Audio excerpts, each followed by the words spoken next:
Welcome to Managing Illness Anxiety through COVID-19, written and presented by Greg Johnson. Hi, I'm Greg Johnson, Senior Cognitive Behavioural Therapist here at Vita Minds. So today we're going to be talking about managing illness anxiety through COVID-19.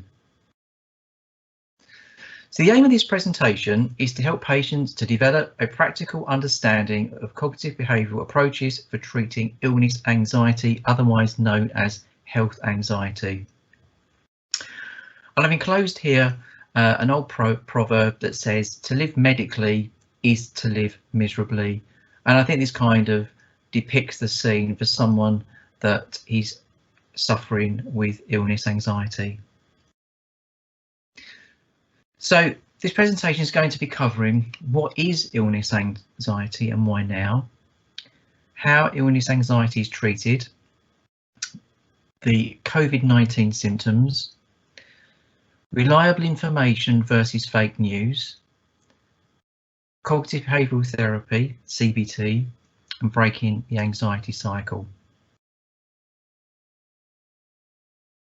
Before we go any further, I would just like to go over some crisis information. And what I mean by that is if you're experiencing suicidal thoughts or thoughts of self-harming.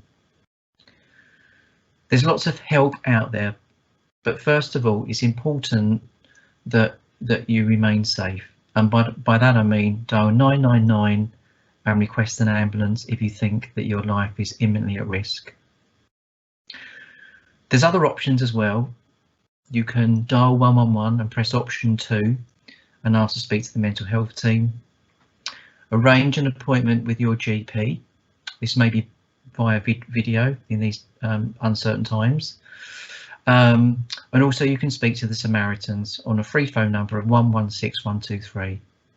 Where possible, try and communicate with a relative or a friend about how you're feeling and continue to take any prescribed mental health medication. Here at Vita Minds, we offer a range of psychological interventions to help a range of anxiety disorders and depression, including illness anxiety. And you can contact us on 01 268 977 171. We also offer a 24-hour emotional support helpline, which you can go through to on the same number. So what is illness anxiety? What are we talking about here? So it's a misinterpretation of normal bodily signals as evidence of serious organic pathology, e.g. I've definitely got coronavirus. The illness conviction persists in the face of evidence to the contrary, despite obtaining reassurance from a medical professional.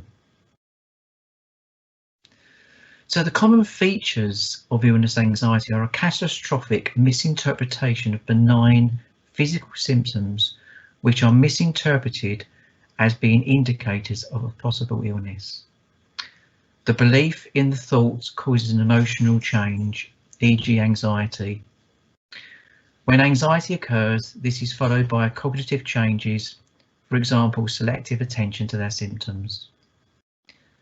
The selective information about the symptoms confirms the belief that something is wrong, which triggers a behavioural changes.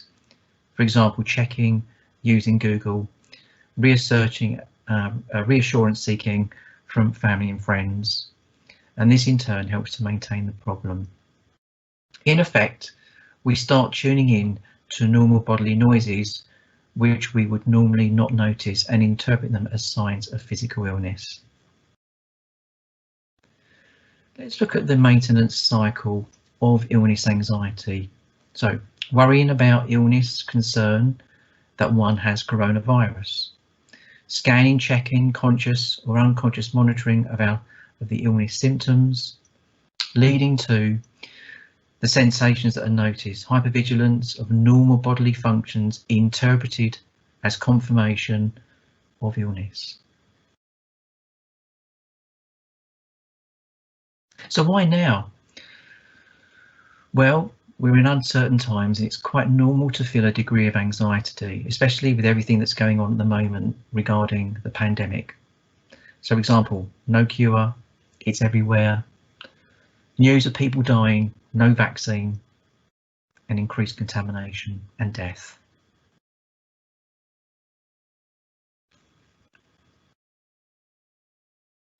So how illness anxiety is treated. So breaking the links in the anxiety cycle, which we've just looked at, identifying causes for exaggerated responses, identifying unhelpful coping strategies, for example, reassurance seeking, and learning to tolerate uncertainty, and building an alternative explanation for symptoms.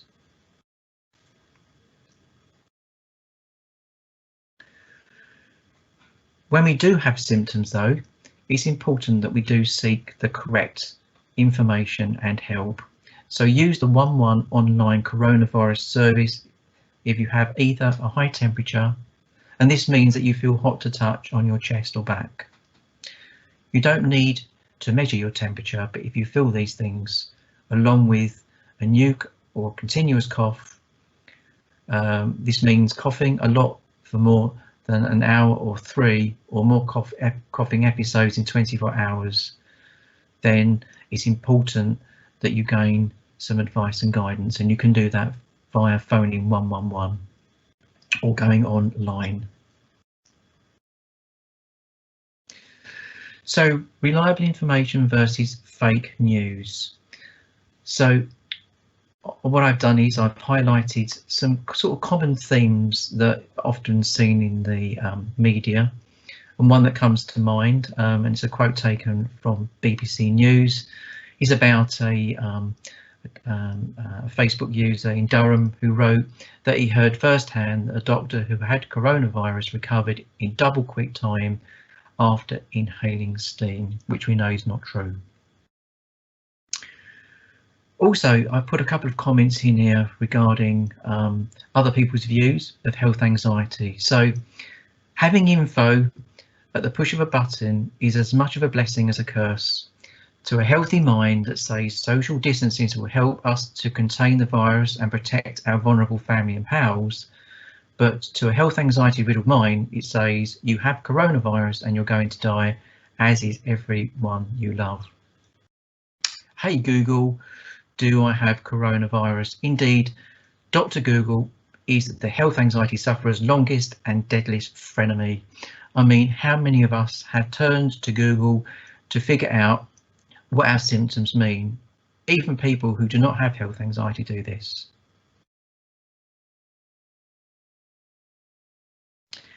So it's important that when we want to gain correct information, we go to the right sources. So your GP, hospital, NHS websites, 111. Don't forget your local pharmacist has lots of information and guidance, official information provided by the government and the World Health Organization.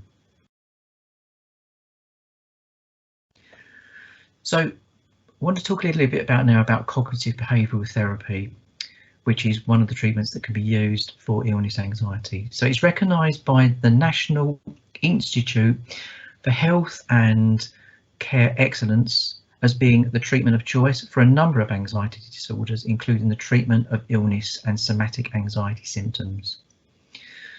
The basic principle of CBT is that the way that we think, our cognitions, and what we do, our behaviours, influence each other. And by changing how we think and behave in a situation, we can change the way we feel about life. By examining the cognitive and behavioural processes and how they are affecting us, each other, can help to break the vicious cycle that causes anxiety. So let's look at an example. So someone with maybe a headache or a sore throat naturally starts to kind of have thoughts around, I must have coronavirus, jumping completely to the worst end of the spectrum, and I'm going to die. And this leads on to then to feelings of anxiety symptoms, tense, hyperventilating and palpitations, feeling apprehensive and overwhelmed and fearful, and then starts to try to reassure themselves by Googling and speaking to family and friends. So in the CBT model, so the way that we think affects the way that we feel and behave, but also the way that we feel affects the way, so the way that we behave affects the way that we feel and the way that we think, hence the bi-directional arrows. So if, for example, we undertake a level of reassurance seeking in the short term, we might notice that our anxiety symptoms start to go down, but that's until we get another health anxiety thought, and then around the vicious cycle we go again.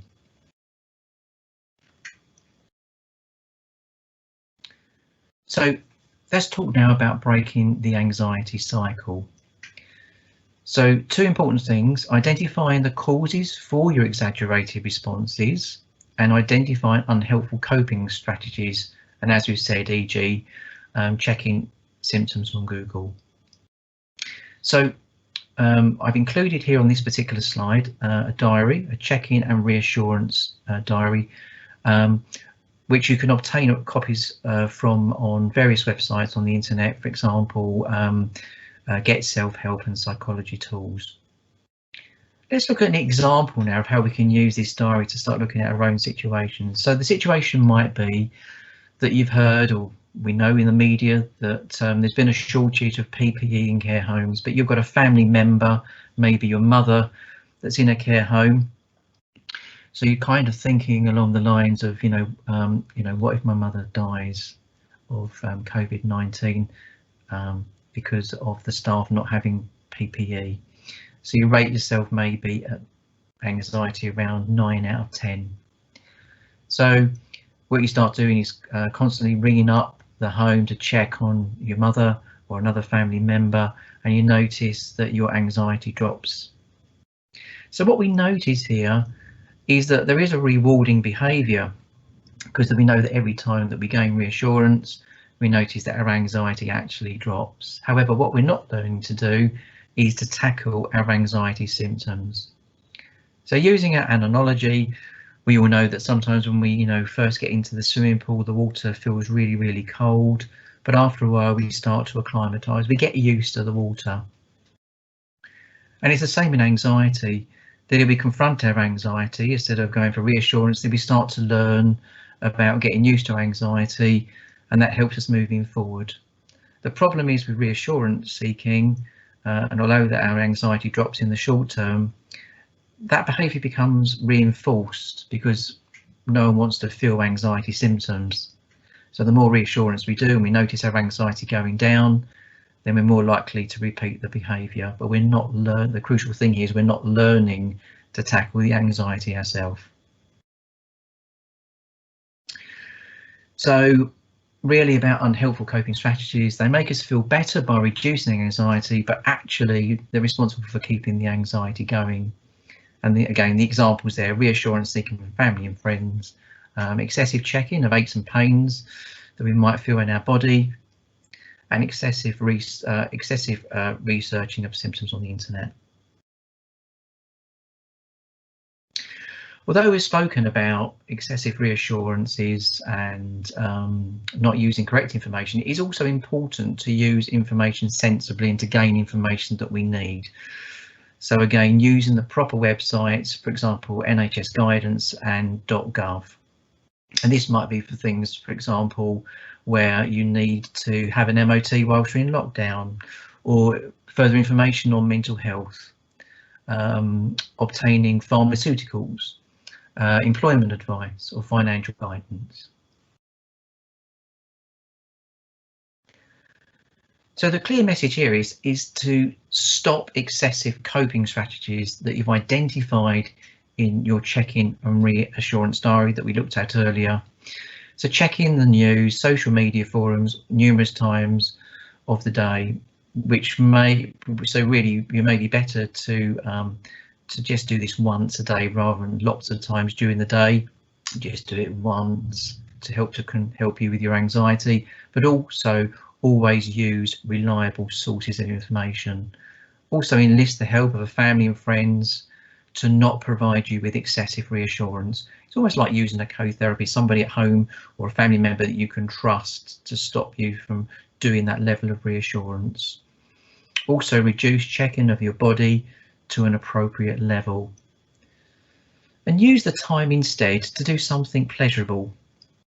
But don't Google on your phone any symptoms of any symptoms of illness which can make you anxious again.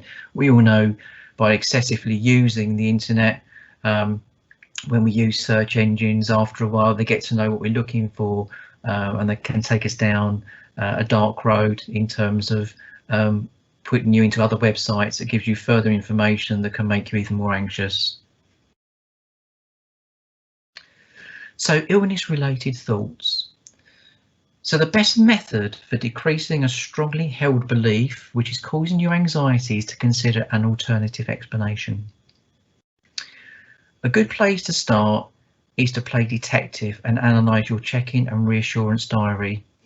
Look out for patterns such as a decrease in your symptoms after receiving reassurance, and then ask yourself, what do you make of that? And stop using mobile phones or other devices for Googling health issues for 1 week. Do you notice a difference in your anxiety? Another good way and another good method that you can use for helping to kind of challenge those very sort of negative beliefs and thoughts about illness is to use a thought diary like the one that's depicted here. So you can help yourself by identifying thinking errors in your interpreting related to bodily sensations, and to think about those common thinking errors that we all use, for example, jumping to conclusions, catastrophizing, and mental filtering.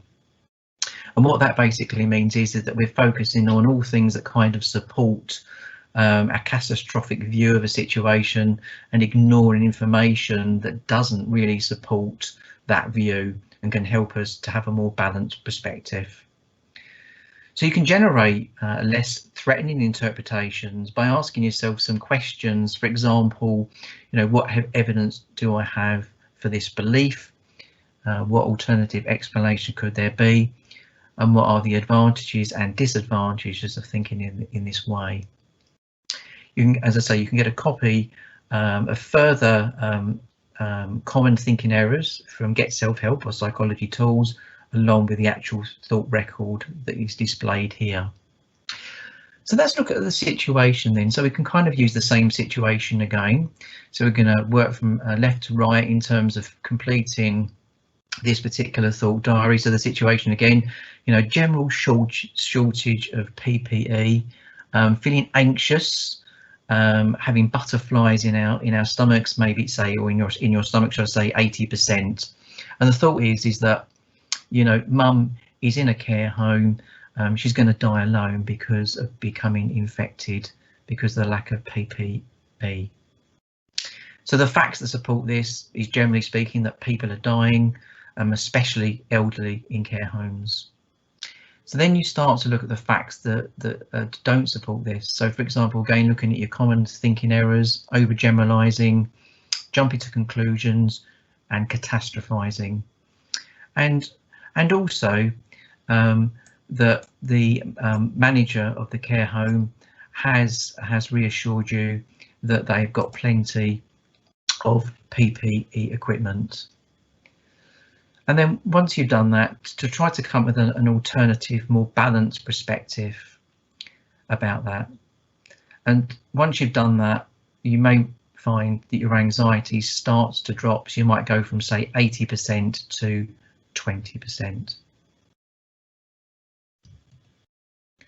Okay, so I've also listed here at the end of this presentation some further information and some further resources that you can use, including Vitamine's website. So I hope that you've found this brief presentation on illness anxiety useful, and as I say, for further information you can refer to the resources here. Thank you and goodbye.